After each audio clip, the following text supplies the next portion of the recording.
O caso Serrambi, né, como foi um dos nomes que ele ganhou na época, que é o que prevaleceu até hoje, mas assim, se chamou também de caso Tarsila e Maria Eduarda, de a morte das adolescentes em Serrambi, mas o caso Serrambi foi um caso que, como são duas palavras, aí até jornalisticamente ele já fixou muito na cabeça do pessoal até hoje. O caso Serrambi, ele movimentou muito, né, a polícia, a imprensa e a sociedade, porque foi um caso de grande repercussão, inclusive nacionalmente falando, porque se tratava de vítimas de classe média alta, num local badalado, litoral sul de Pernambuco, e teve essa dimensão em função da origem social das vítimas. O caso Serrambi foi um caso muito emblemático, porque foi cercado de muito mistério, né?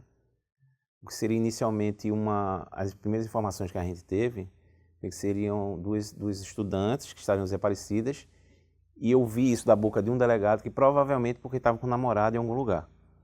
E dias depois ficou provado que não, né? Para Pernambuco, acho que é uma interrogação até hoje. A imprensa teve uma cobertura enorme na época dos dias que começaram a suspeita, desde o dia que começou a suspeita do sumiço das meninas, até o dia que apareceram os corpos já em decomposição no canavial, encontrado pelo pai de Tarsila. E depois teve o desenrolar com a acusação dos combeiros, que eram suspeitos e tal, a prisão, o julgamento. Então, assim, foi um caso grande, mas sem uma resolução definida, né, até hoje. Um momento, sem dúvida, de investigação muito forte. Existe um grande, acho que nevoeiro, né, do que aconteceu naquele momento. Eu acho que uma palavra que fica na minha cabeça disso tudo é impunidade, independente de qualquer coisa. São 20 anos e ninguém sabe, ninguém chegou realmente ao que teria acontecido, quem são os criminosos.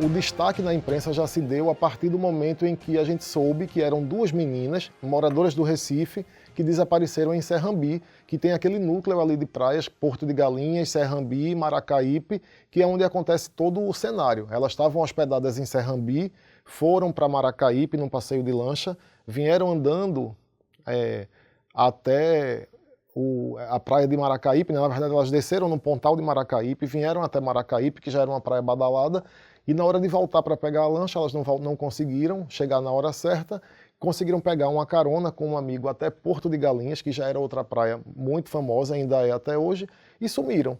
E aí depois de uns dias apareceu a foto, aquela clássica foto das duas andando na praia, que foi tirada por um colega delas que estava na areia, e a partir daquilo ali já aguçou a curiosidade de todo mundo. Cadê Tarsila? Cadê Maria Eduarda? Eu fazia essa ronda da manhã, quando a gente recebeu a ligação da redação dessa suspeita de que os pais estavam à procura de duas meninas que estavam desaparecidas desde o final de semana, que tinha sido feriadão do 1º de maio, né, que é o Dia do Trabalhador.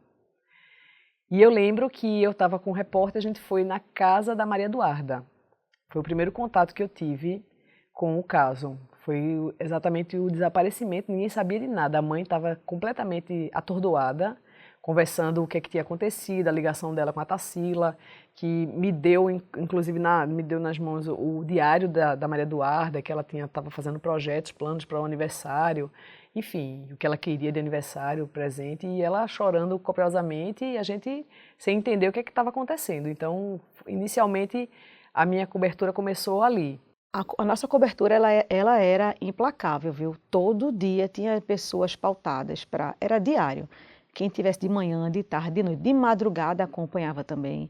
Eu, certa vez, estava trabalhando de manhã e virei a madrugada trabalhando no caso, porque a cada momento acontecia uma nova reviravolta e eu mesma não queria largar sem ter aquele desfecho.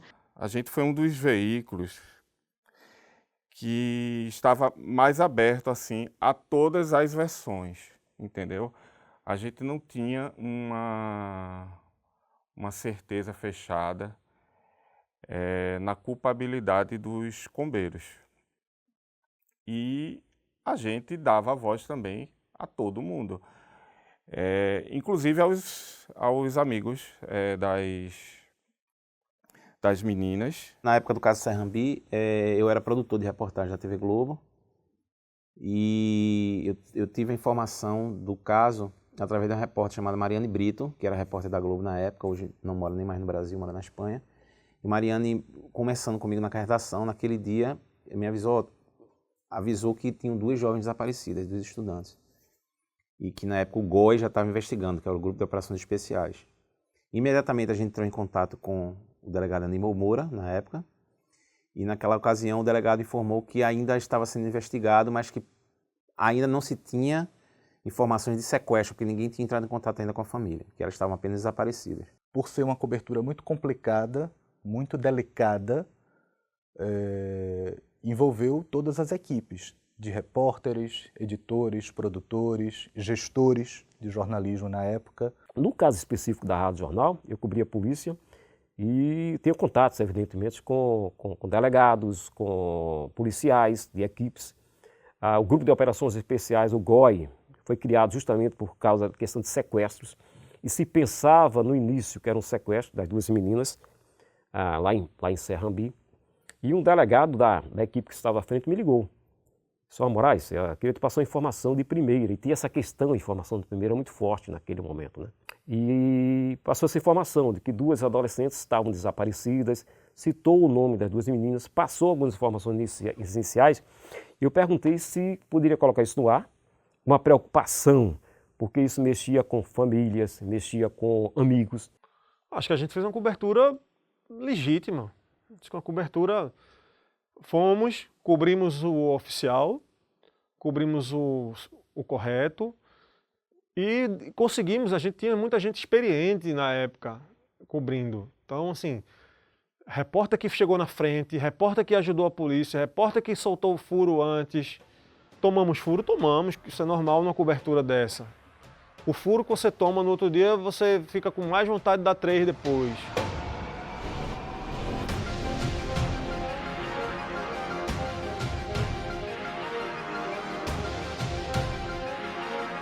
Era numa época que as pessoas ainda liam o jornal em papel, né? Em 2003. Então, a gente via um interesse grande da população quando a gente andava, circulava nas ruas e via as pessoas com os jornais, né? Era o que levava, naquele período ali, nos primeiros dias, talvez nas primeiras semanas do caso, era o que levava a população a ir atrás dos exemplares, né? Era aquele caso Serrambi. Era o que fazia a população se interessar mais em ler, em assistir o telejornal, em ouvir o rádio. Chamou muita atenção, atraiu muito interesse da população como um todo. Naquela época, havia, como hoje ainda há, uma guerra por audiência, sobretudo nas TVs. A gente não pode desconsiderar esse aspecto, sobretudo em se tratando de mídia comercial. E essa competitividade entre as emissoras de TV, elas se davam muito por meio de programas policiais. Eu acho que muito pelo sentimento de impunidade que a gente via, tinha tantos suspeitos que não eram levados em consideração e tinha uns suspeitos que nem a opinião pública considerava que fossem suspeitos, mas tinha aquela insistência das provas, que ninguém acreditava nas provas. Então a gente se sentia meio que guardião um pouco da verdade. Poxa, por que não puxar isso? Por que não investigar também isso? Então a população também tinha essa curiosidade, tinha essa sede pela informação. Por que não ir por essa vertente? O foco era muito X. Desde o começo não se via Y, não se via Z, não se viam outras possibilidades. Passamos por Maria Eduarda Tarsila, sobrepôs-se a Carnaval, São João, Natal, festa, vestibular, crises, outros problemas graves. Então, assim, o mundo ia passando e o caso Maria Eduarda Tarsila estava lá. Então a gente não tinha uma reunião de pauta, a gente não tinha uma editoria Maria Eduarda Tarsila, mas a gente tinha sempre alguém cobrindo. Então, no começo, acho que, não vou ser leviano de dizer que foi um ano direto, mas deve ter acho que se chegar, acho que de maio de 2003 a maio de 2004, acho que todo dia tinha uma matéria, ou várias, ou cadernos. O caso Sem Rambice sempre trouxe muita atenção dobrada justamente por isso, né? Um enredo de novela, né? Vários personagens, uma hora aparecia uma versão, outra hora aparecia outra, a própria sociedade produzia isso, por se tratar como eu disse, de meninas, de vítimas de uma classe social mais alta. E aí os combeiros começaram a ser vistos como provavelmente não eram culpados, mas a polícia afirmava porque tinha prova, mostrava provas, elementos, a sociedade dizia que não, que alguém por serem de classe social mais alta, poderia ter alguém também, poderia ter alguém praticado o crime, por ser de uma classe social mais alta, não estaria sendo mostrado pela polícia, enfim. É um enredo de novela, né? Então, por conta disso, o acompanhamento diário acabava que dava mais ibope, chamava mais atenção, né? Tanto é que chamou atenção não só de Pernambuco, mas do Brasil inteiro.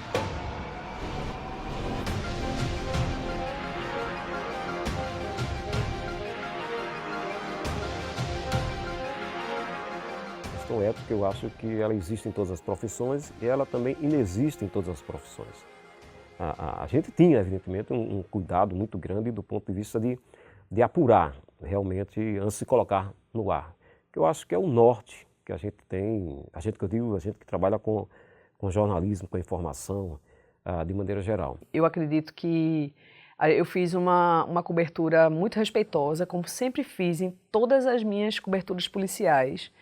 Eu sempre tive muito cuidado em chegar nos lugares, abordagem em família, principalmente, porque quando você está lidando com a família, é uma vítima também do crime, né? Então, assim, ali é uma vítima que está presente, né? A ausência das filhas, que eram as meninas, não tiravam do respeito de maneira alguma. Pelo contrário, a gente estava lidando com pessoas que estavam altamente fragilizadas, sem nenhuma resposta, porque aconteceu exatamente desde o início, né? Eu fiz a cobertura do início num jornal e terminei em outro. A cobertura foi ampla e abusiva no quesito exploração por toda a imprensa, que todo mundo fez do mesmo jeito. E eu tinha, na verdade, na época, uma lista que eu tinha todos os telefones de todas as pessoas envolvidas, de promotor, delegado, advogado, pai de Tarsila, pai de Maria Eduarda, mãe de Tarsila, mãe de Maria Eduarda, e eu tinha que ligar todos os dias.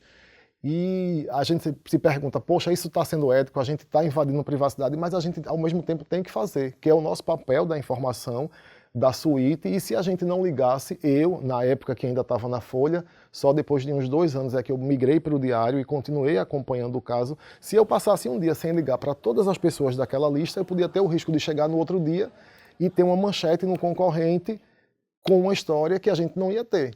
E eu ia ser cobrado pelo meu editor, pelo diretor de redação, então eu não diria que é uma coisa que foi antiético da Folha ou de qualquer um. A gente fez o que precisava fazer, respeitando os limites. Eu ligo, a pessoa, eu não quero falar, não tenho nada para dizer hoje. Ok, obrigado. No outro dia a gente ligava de novo. A gente não viu nenhuma repercussão de alguém que tenha se sentido ofendido, ou difamado, ou acusado ilegalmente, até quando um dos pais das vítimas foi preso por porte de armas.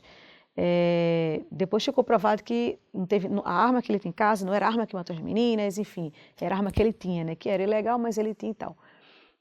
A gente divulgava tudo com muito cuidado. A gente não queria causar mágoa ou preocupação além do que já tinha sido causado. A gente queria realmente a verdade. A gente sempre seguiu a norma da boa apuração e desses contatos oficiais, né? Então a gente nunca colocou no ar nada que tenha sido de forma irresponsável, apurado com alguma dúvida. Tudo que foi levado para o ar sempre foi levado com muito cuidado na apuração, muito cuidado na produção em si, né?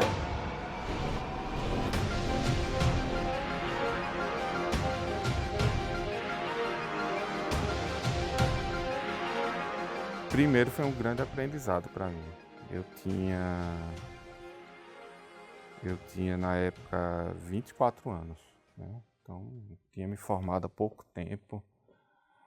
maioria era interessante isso. A maioria das pessoas que fizeram a cobertura eram jornalistas muito jovens, na faixa aí dos 20 anos. E assim, foi um aprendizado muito grande. Foi um privilégio eu, como jornalista, ter participado da cobertura de um caso tão emblemático como esse. Eu acho que foi um aprendizado. A gente, todo dia, isso aí ficou marcado. É a cobertura que você não esquece. Quantas matérias a gente fez na vida de tanta coisa, envolvendo tanta gente, mas até hoje eu sei o nome de todo mundo. O nome do pai, de mãe, circunstâncias, como eu contei. Se você me perguntar cenas do julgamento, coisas que aconteceram, os offs, as dificuldades, as pressões. Então isso é um aprendizado sem tamanho. Aquilo foi uma escola, aquele período desse tipo esse caso foi como montar, como não montar, como discutir, como não entrar, como rejeitar. Não vou dar isso, acho isso um absurdo. Estamos no caminho certo, a matéria é por aí. Erramos. Aí quando acertava, a gente acertava bem, sabe? Então a gente aprendeu muito, na porrada. Quando eu olho para trás, eu vejo que a gente lutava muito por essas notícias, que não eram fáceis. Chegou um momento que as famílias não queriam mais falar e a gente entendia, mas a gente precisava de alguém que falasse com a gente, né? Então, a gente tinha um grande poder de persuasão, de sensibilizar as fontes para que continuassem falando com a gente, para não deixar o assunto no esquecimento, para não morrer, para contestar as fontes oficiais, para ir atrás. Então, a cobertura da gente foi muito aguerrida.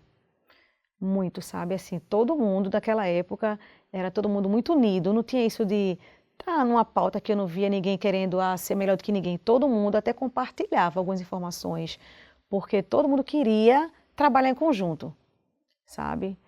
Foi um caso muito marcante. O que eu vejo é assim, que em 20 anos, esse caso nunca saiu da cabeça das pessoas e muita gente cresceu, criou-se assim também um mito, os cuidados passaram a ser maiores, tem mães que passaram a não deixar as filhas saírem de final de semana com amigos. Quando se falava de ir para final de semana em Serrambio, Porto de Galinhas, os pais já proibiam os adolescentes de irem e por muito tempo isso ficou assim no imaginário popular, né? Não lembra do que aconteceu com aquelas meninas e não andem em Kombi. Hoje praticamente a gente não vê Kombi, mas tinha uma época que existia muita Kombi aqui no Recife, em Paulista, em Jaboatão, para as pessoas se deslocarem mesmo. E até isso, essa categoria acabou sendo prejudicada pela investigação que disse, foram os combeiros. Ficou uma categoria também estigmatizada por isso, né? Não entre em Kombi que você pode morrer como as meninas morreram na praia. Infelizmente, quem até hoje não tem resposta são os pais das meninas. Porque outros casos eu cobri, outras situações tão quanto importantes e desastrosas também, mas eu vejo que, infelizmente, quem não teve até hoje resposta disso são os pais, que foram quem perderam as filhas numa situação que eles imaginavam que ia ser um feriado que elas iam participar e voltar para casa cheio de histórias, ia continuar a vida, duas meninas com 16 anos, cheia de vida e super bonitas, estudiosas e tal, divertidas, as mães sempre falavam isso, os pais no caso. O pai de Maria Eduarda já falecido, eu lembro que na época a gente conversou com ele super preocupado, ele já era mais idoso, os pais dela eram idosos, tanto a mãe quanto o pai, não sei se a mãe ainda é viva, mas eu olho para trás e vejo isso, que a gente não teve jornalisticamente, foi uma cobertura de todos os jornais que a gente tem aqui, muito eficiente. Agora, o trabalho da polícia realmente não foi bem executado, porque não deram a resposta que precisava. O sentimento de impunidade. A gente não tem certeza de quem realmente cometeu aquele crime, em que circunstâncias ele aconteceu. Nós temos os acusados. Nós temos uma versão oficial da polícia, né? Mas a gente não tem a certeza. Para as famílias, essa questão e para a sociedade, a questão da impunidade, ela é muito forte. E a gente não pode dissociar isso do nosso lado profissional, né? De tanto trabalho que foi feito, a gente acompanhou tanto e também até agora esse limbo de informação, essa fumaça. E dá o sentimento, primeiro, dá o sentimento de dever cumprido naquele período, com tudo que a gente conversou aqui, de ter feito, ter participado, ter corrido, ter aprendido muito com tudo isso, de ter feito ainda mais fontes durante esse período. Mas aí você percebe que tudo isso foi feito seu também, profissional, a imprensa de maneira geral, e nos chegou do ponto de vista de uma definição. Aí dá esse sentimento de frustração de não ter uma conclusão do caso.